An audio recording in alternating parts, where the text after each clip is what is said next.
It's like the dew of heaven descending on the mountains of Zion.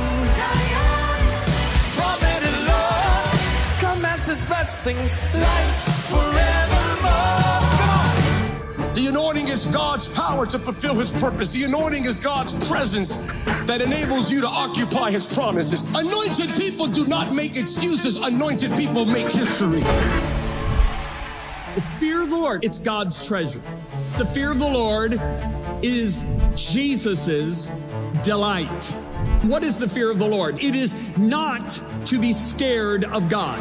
How can we have a relationship of intimacy with somebody we're afraid of? This is God's number one desire for you, is to be intimate with you.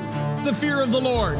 It is when we stand in utter awe of Him, when we tremble before Him. When we do this, we honor Him, esteem Him, value Him, reverence Him above anything or anyone else. We are the church. We are the dwelling place of God. The presence of God lives in us. We can turn to Him and we can take the veil away, and He will look at us and He will fill us and He will give us the desire of our heart. Can you say amen? Jesus died to give it to you. We love life, but we don't need to depend on prayer, fasting, and humbling ourselves before the Holy Spirit.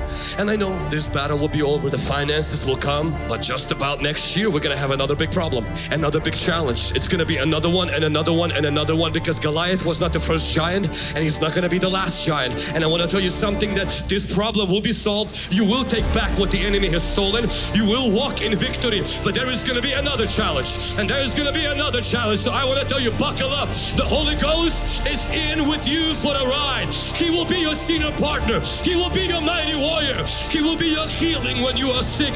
He will be your peace when you are stressed out. He will be your power when you feel depleted. The Holy Ghost says, trust me, I am with you.